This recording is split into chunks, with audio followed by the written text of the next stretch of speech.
Olá, telespectadores da TV FIB, canal Universitário de Bauru. Estamos no ar com mais uma edição do Mundo Acadêmico. O Mundo Acadêmico tem o prazer de receber em seus estúdios o professor Dr. Fernando Codelo Nascimento, que é auditor líder internacional de Sistema de Qualidade em Meio Ambiente e Responsabilidade Social.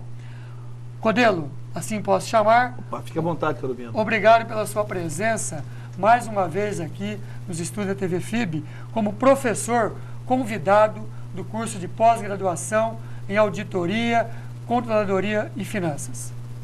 Obrigado, Carolina. É um prazer, já pela quarta vez, participar aqui com vocês e também fazendo a gravação na TV Universitária em relação a temas que são tratados em sala de aula dentro do curso de pós-graduação. O tema do dia hoje é Auditoria de Sistema de Gestão. Nós vamos trabalhar hoje, professor Fernando Codelo, sobre as normas ISO 14001 e a 16001 de Sistema de Gestão Ambiental. Ok. Né? Bom, o Codelo, como especialista, como consultor organizacional envolvendo essas duas normas de gestão ambiental, vai estar mostrando para você, telespectador, a importância de se trabalhar a gestão ambiental e a importância da auditoria da gestão ambiental. Bom, Codelo, inicialmente, vamos iniciar falando do que se trata essas duas normas, né? Tanto a 14001 como a 16001, 2004. Ok. Carolina, essas duas normas que fazem parte do escopo do próprio curso, né? No caso da norma ISO 14001, versão 2004, é uma norma de requisitos, portanto, é uma norma que é utilizada para certificação e ela trata do sistema da gestão ambiental. Então, dentro dessa norma, serão verificados, por exemplo, o próprio escopo da norma, os objetivos da norma, e o foco está, por exemplo, se a organização tem, por exemplo, uma política ambiental, se ela tem definido, por exemplo, seus aspectos e impactos ambientais, os seus objetivos, metas e programas, né? Além de todos os cuidados visando a preservação ambiental. No caso da norma de responsabilidade social, que é a ISO 16, que é a norma NBR 16001, versão 2004, essa já trata da responsabilidade social da organização. Principalmente nos seus objetivos e metas, ele trata, por exemplo, se a organização ela combate a pirataria, se a organização ela preserva, por exemplo, o direito da mulher, da criança, do adolescente, as boas práticas de mercado. Enfim, essas normas, elas tratam referente a esses objetos para as organizações. Codelo, ainda falando no nosso escopo, são as duas normas. Sim. A NBR 14001, que trata do sistema de gestão ambiental, e a NBR 16001, que trata do sistema de responsabilidade social organizacional. Ok. Que você apresentou muito bem as duas. Vamos trabalhar agora a auditoria nessas normas. O que é um processo de auditoria e como esse processo de auditoria contribui para as organizações? Bom, um processo de auditoria é um processo de verificação de evidências objetivas. E eu vou sempre tratar com vocês aqui, Carolina, o que é feito no curso e o que é passado no curso. Dentro desse processo de auditoria, é um processo que deve ser conduzido por um profissional qualificado, que nós chamamos de auditor. Esse auditor, ele pode ser um auditor líder ou um auditor de acompanhamento, ou então um auditor especialista naquele assunto. Em geral, dentro desse processo de verificação, o auditor ele vai se ater a um requisito, a um determinado referencial que ele vai trabalhar. No caso da norma 14.000, esse é o referencial utilizado, da 16.000 também. Mas já existe dentro do processo de auditoria o que chamamos de auditoria de sistema de gestão integrado, onde esse auditor tem que ter conhecimento e competência nas duas ou três normas, que poderia ser a norma a 18.801, que é de saúde e segurança, e a norma ISO 9001, que é a norma de gestão da qualidade. Voltando ao foco referente da auditoria, essa é uma forma de verificar se as organizações estão ou não atendendo aos requisitos que estão previamente especificados em cada uma das normas. Codelo, você disse que a auditoria é um processo. Sim. Como todo processo, é um conjunto integrado de atividades, né, Certo. organizados sequencialmente. Como a empresa pode se preparar para uma auditoria de gestão, tanto da 14.001, gestão ambiental, como da 16.001, de responsabilidade social? Como se preparar? A preparação envolve, primeiro, já no comitê diretivo da organização, se a empresa tem ou não intenção de implantar e implementar. E esses dois verbos têm muita diferença, né? Primeiro, implantar é estabelecer. Por exemplo, aqui na FIB, está escrito nos corredores, através de placa, por exemplo, aqui, ó, aqui é a direita, aqui é a esquerda, aqui pode fumar, aqui não pode fumar. Isso é estabelecido. Agora, será que as pessoas cumprem isso? Isso significa implementar. A mesma coisa acontece quando se fala em um processo de auditoria. A empresa, se o comitê diretivo, presidente, vice-presidente, superintendente, seus diretores, estabeleceram que querem implantar um sistema de gestão, a preparação começa primeiro num curso de análise e interpretação de cada uma das normas. E pode ter certeza, no curso de pós-graduação, os seus alunos recebem isso. Então já estão sendo preparados, caso um dia esses alunos venham a trabalhar em organizações que vão implementar essas normas, eles já têm esse conhecimento. O segundo, o estabelecimento de uma política. A política ambiental, ou a política de responsabilidade, ou a política da qualidade. Em terceiro ponto, o levantamento de requisitos legais e outros. Então são as leis, decretos, normas, e essa é uma parte muito demorada do sistema, de quem vai implantar e implementar. Uma outra fase é o levantamento de objetivos, metas e programas. Objetivos, o que a empresa deu. Meta seria o objetivo quantificado. E o programa, o conjunto desses objetivos e metas, né? E aí tem outros requisitos específicos de cada uma dessas normas. No caso, por exemplo, da ambiental, é estabelecer, por exemplo, a preparação a atendimento de emergências que pode acontecer na empresa. No caso da norma 16, verificar, por exemplo, dentro dos objetivos e metas, o combate à pirataria, as práticas legais que são praticadas, a questão da boa governança corporativa. Então, isso envolve todo um trabalho por parte da organização. E uma parte importante, rodando que essas normas têm, que é o tal do PDCA, que é o planejar, que seria o executar, o avaliar e o último, melhorar, a empresa precisa qualificar os seus funcionários. E para isso o treinamento é uma ferramenta não somente de correção, mas também de prevenção para todo o sistema. E por último, fechando a fase, a elaboração de documentos e para saber se a empresa está ou não preparada, um processo chamamos de auditoria. Só que é uma auditoria prévia antes de fazer a auditoria de certificação. Professor Codelo, toda auditoria trabalha em cima de evidências, né? Como as evidências da implementação de sistema de gestão pode ser verificado internamente dentro da organização? Então, para que isso possa ser feito, um profissional importante, a organização que ela deve estabelecer, é o que chamam de um auditor interno. O auditor interno, ele deve ser escolhido no quadro dos seus funcionários, independente das funções que ele estabelece em paralelo, ele vai ser preparado, vai ser qualificado, não somente na norma, como também em técnicas de auditoria e de levantamento das evidências objetivas, para não confundir com inferência. Tá? Inferência é a axiologia e evidência objetiva é o fato, a verificação do fato. Então, dentro do processo de auditoria, hoje, nas organizações, tem um sistema de auditoria chamado de auditoria interna. E esse auditor, eu sempre digo em sala de aula para os alunos aqui da FIB, esse auditor tem que ser mais crítico do que o auditor externo. Por quê? Ele conhece as pessoas, ele conhece os recursos da organização, ele conhece todos os processos, ele conhece os pontos críticos, ele conhece as falhas. A cultura da empresa. Ele conhece a cultura da empresa. Isso que é muito importante. Lógico, né? Então, é importante o trabalho do auditor interno e ele deve ser valorizado. Auditoria interna não pode nunca o auditor auditar a sua área de trabalho. E a gente fala que a auditoria deve ser uma auditoria cruzada. E, então, você distinguiu muito bem. Recomenda-se que a empresa adote a sistemática de uma auditoria interna e, posteriormente, chame o auditor externo para fazer validar as duas normas. Seria mais ou menos isso? É isso mesmo. Acontece também que muitas organizações, elas não têm um corpo de auditor interno qualificado. E aí eu quero chamar a atenção novamente do curso de pós-graduação. nesses casos, porque encarece para ela. Então, é mais fácil ela ir no mercado, contratar um auditor externo para fazer auditoria interna. Isso tem falado para os alunos. Se vocês observarem bem essa norma, praticarem, vocês podem ser convidados. Então, tem um novo nicho de trabalho para vocês, fazer auditorias internas, conduzir auditorias internas em organizações.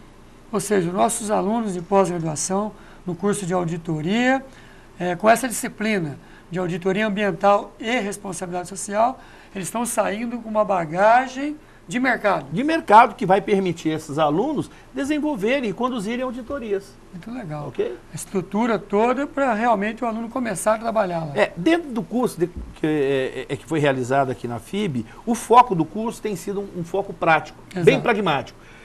Sair do academicismo de ficar discutindo, que diria o sexo dos anjos, e ser um curso mais prático. Voltado para o mercado. Voltado para o mercado. Perfeito. Tá? Ô, Codelo, e como é que funciona o processo de certificação? Ele é obrigatório, não é obrigatório? Como é que funciona esse processo? Veja, dentro de um processo de sistema de auditoria, hoje o sistema ISO, não é obrigatório. Eu posso implantar e implementar a norma em alguns casos. Primeiro caso, vamos supor que eu queira fazer uma auto-verificação, vou fazer uma verificação do meu sistema de gestão, tendo como referência a ISO 9000 ou a 16000. É possível? Sim. Vamos supor que eu queira fazer um negócio no mercado, exemplo, vou pegar um empréstimo, uma ampliação numa empresa e um organismo financiador exija o atendimento a alguns requisitos. A norma se presta para isso. Ou seja, uma boa prática de mercado, é possível também. A certificação é um dos requisitos finais. Não há necessidade. Mas não é obrigatório. Não é obrigatório. Bom, aí você perguntou, como é que eu vou buscar um organismo? Exato. No Brasil, o organismo que indica, que apresenta, que eles chamam o verbo correto, acredita, ou faz a acreditação em organismo de certificação, que seja, que estão habilitados a conduzir isso, chama-se Inmetro. Então é no site do Inmetro que eu vou buscar quais são as empresas que estão acreditadas para realizarem auditoria de sistema de gestão, seja qualidade, meio ambiente, saúde e segurança. Muito bem, lá olhando, compete à empresa, aí é uma relação cliente-fornecedor, verificar quantas empresas essa empresa de certificação já fez no mercado. Qual é o nome que ela tem no mercado? Qual é o histórico que ela tem no mercado? A partir daí, eu vou, dentro de uma relação cliente-fornecedor, escolher o que é melhor para a minha empresa. Ou seja, no mercado tem N empresas certificadoras. Tem. E você escolhe aquela que é melhor. Existem algumas empresas que têm uma vivência não somente nacional, como internacional. Isso aumenta a visibilidade e dá crédito àquele processo de auditoria. Ou seja, eu não estou escolhendo uma empresa simplesmente por preço, mas estou escolhendo uma empresa que tem uma vida no mercado, ela tem um histórico respeitadíssimo no mercado pelas auditorias que ela já realizou em grandes, pequenas e médias empresas. Então, consultar, você que está nos assistindo, se interessou pelo tema, consultar no mercado quem é essa empresa certificadora que você está contratando. E tem um porém também, né? Eu vou dizer um caso da empresa em que eu trabalhei no passado, um grande grupo de tintas, e um histórico que nós fizemos. Na hora de escolher a empresa, primeiro nós fomos visitar quem ela já tinha certificado. Vamos lá em loco, como é que foi o processo de certificação, como é que foi a condução, porque é traumático o processo. O tempo é calculado por homem-hora em função de cada processo, aí vai depender da empresa, né? Pode ser que seja, eles calculam de homem-dia, esse é o correto, né? Só que o total de hora é de 8 horas de auditoria em geral. Então, geralmente são 3 dias de auditoria, 2 dias de auditoria, dependendo da complexidade e do número de requisitos da norma. Uma norma como essa, seja 14.000 ou a ISO 9.000, geralmente varia, dependendo da empresa, de 2 dias a 3 dias de auditoria. Não é mais. Dependendo da complexidade, pode chegar a 4 dias. Mas, geralmente, esse é o tempo de mercado. Codelo, aproveitando essa fala sua, o custo disso varia, para quem está nos assistindo, varia em torno de quanto? Olha, em parâmetros de quanto? É muito... Ou é relativo? É relativo, que vai depender de empresa para empresa. Né? Uma empresa de porte médio, mas que está localizada aqui em Bauru, se interessou pelo tema. Olha, em geral, o custo de auditoria, eu vou colocar aqui mais pode ser que eu esteja errado, né, o valor de mercado, mas em torno de 1.000 a 1.500 o valor do homem-dia por auditoria, por homem. Então tem um processo de auditoria, o pessoal pensa que fica caro, né? O que fica caro é o custo interno. É o custo de você parar o teu funcionário, treiná-lo, ou você qualificar alguém fora para treinar. Agora, o custo, auditoria, processo de auditoria não fica nem R$10.000. O processo em si, em relação à empresa que vai fazer a sua certificação. Entendeu? Esse aí não fica em torno caro. de R$10.000. Mais ou menos. Eu diria até que menos, dependendo do grau da empresa. Mas aí reproduz agora, isso no treinamento, desenvolvimento. Isso. Agora veja só. Quando você tem funcionários que vai ter que deixar de trabalhar para treinar, olha o seu custo aí. Esse é o custo, tem um custo indireto. Ou aquele funcionário que se parou o serviço, fazer a qualificação dele fora. Ou aquele funcionário que foi qualificado, que vai dar treinamento interno. O custo de materiais que vai ter que ter, com vídeo, com material impresso, esse é um outro custo. Que é pré-requisito. Que é pré-requisito. Muitas vezes, o processo de auditoria ambiental, ele é mais custoso. Por quê? Primeiro, atendimento a requisitos legais. Vou dar um exemplo. Tá? É o caso, se eu tenho uma empresa que trabalha com combustíveis, ela tem que atender alguns requisitos, por exemplo, da Agência Nacional de Petróleo, distâncias entre os tanques, ok? Às vezes, dependendo do tipo de produto que ela tenha, eu tenho que ter um armazenamento especial, eu tenho que ter uma tecnologia especial. Às vezes, a tecnologia que eu não tenho, eu vou ter que adquirir. E esse é um custo que vai afetar o processo de auditoria. E isso, logicamente, vai ser repassado no preço final lá na frente, né? Quais os segmentos você poderia citar aí que tem procurado bastante a certificação? Hoje no mercado, você vive no mercado, você está no dia a dia, prestando consultoria, você é um homem de mercado. Bom, eu diria o seguinte, as indústrias químicas. É evidente, os produtos químicos são produtos que, ao entrar em contato com o meio ambiente, vão provocar algum tipo de aspecto. De impacto, né? E que, na realidade, a consequência é o impacto ambiental, tal como poluição do ar, poluição do solo, poluição das águas, né? Poluição visual. Então, veja, em geral, essas empresas procuram. Mas existem outros segmentos que também procuram a certificação, por exemplo, na área ambiental. Há um condomínio em São Paulo, em Bertioga, condomínio de pessoas que procuraram certificar. Ou seja, procuraram tornar aquele tipo de habitação ecologicamente correto. Não precisavam. Por exemplo... Não existe obrigatoriedade. Não existe. Então, mas nada impede essas empresas de utilizar os requisitos como boa prática de mercado. Não precisaria auditar, mas simplesmente implementar os requisitos que ali estão. Eu já estou contribuindo para a parte ambiental. Retomando a questão da auditoria em si, né? Uma outra questão importante. Você falou de não conformidade. Conformidade, não conformidade, né?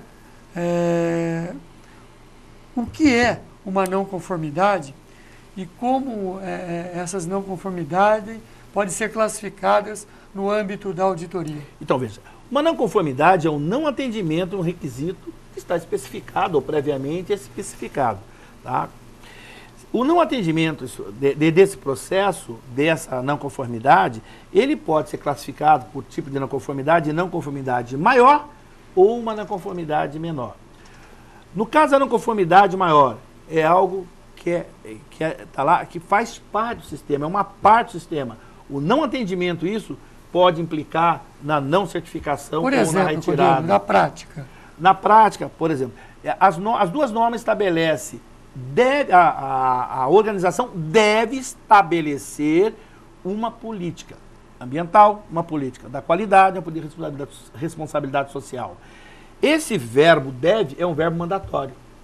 O não estabelecimento da política já é uma não conformidade maior. A outro tipo de não conformidade é uma não conformidade menor. O que seria? Por exemplo, dentro dos demais requisitos ou das atividades, das operações, são solicitados, às vezes, registros. Por exemplo, quando você abastece o teu carro, qual é a evidência que se tem que o seu carro foi abastecido? A nota fiscal. Aquilo é um registro, uma evidência. Quando se faz um treinamento, a lista de presença é um registro, uma evidência. Então, se a pessoa esqueceu, por exemplo, de providenciar um registro desse, se esqueceu, por exemplo, de uma assinatura de aprovação, dependendo isso no sistema, isso pode ser considerado uma não conformidade menor. Mas cabe ressaltar que uma quantidade muito grande de não conformidades menores pode transformar-se numa maior. Então, as organizações elas devem ter cuidado ao executarem as atividades para ver se estão ou não atendendo à conformidade legal do sistema. Então, quando se faz o processo da auditoria, muitas pessoas traduzem esse processo como uma verificação de não conformidade. Está errado. A verificação no processo de auditoria é a verificação do grau de conformidade da organização em relação a um requisito previamente estabelecido. Ô Codelo, como é que é a escala de não conformidade? Então, dentro da auditoria, existe uma escala? Não existe uma escala. A escala que você tem que olhar é o seguinte, dentro de um processo de auditoria, primeiro, tudo que não aparecer o verbo deve é mandatório. Certo. Se não atender um deve, é uma não conformidade maior. Não tem priorização. Se é mais ou se é menos. Não tem discussão. Está em não conformidade. Já é não conformidade ali e é gravíssimo o processo, se você não atendeu. E você tem uma classificação grave, média? Não. Leve, é maior e menor. É esse classificação. Maior e menor. Somente isso. Tá? Dentro do processo da auditoria. O que compete, no caso, o auditor, é verificar o atendimento versus um requisito. Qual é o requisito? Pode ser a própria norma, pode ser um procedimento interno, pode ser uma lei, que é um requisito legal. Então, isso é que deve ser verificado. E com evidências. Sempre objetiva e consensada na hora. Olha, aqui você não está atendendo esse requisito, olha o que fala o procedimento, ou o seu procedimento interno, ou esse documento legal. E deve ser mostrado na hora. Um processo de auditoria não é um processo de surpresa. Agora te peguei. Não é isso. É na hora. O auditor ele tem que mostrar a evidência. Por isso que é a auditoria de gestão, né? O sistema de gestão. Ok. Não é auditoria punitiva, não é esse o objetivo. Não é esse o objetivo. É de gerenciamento. Tanto é que o processo de auditoria é um processo de aprendizagem. É um processo de melhoria contínua para a organização. Então, veja, tem gente que quer esconder. A gente chama, no processo de auditoria serrote. O que é auditoria serrote? É aquela empresa que vai ter auditoria amanhã, então prepara tudo, beleza, atendeu, acabou, desmobiliza. Então faz isso como se fosse dente de serrote. Então, o processo de auditoria é um processo contínuo, de aprendizagem. A empresa tem que crescer, rodar o PDCA, saiu desse patamar, passa para o próximo. E assim, como um todo, um processo de aprendizagem, de conscientização cultural da organização. Ô Codelo,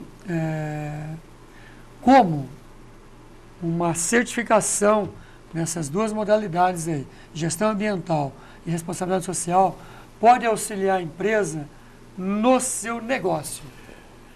Então, essa é uma pergunta que muitas organizações têm que responder antes de implantar.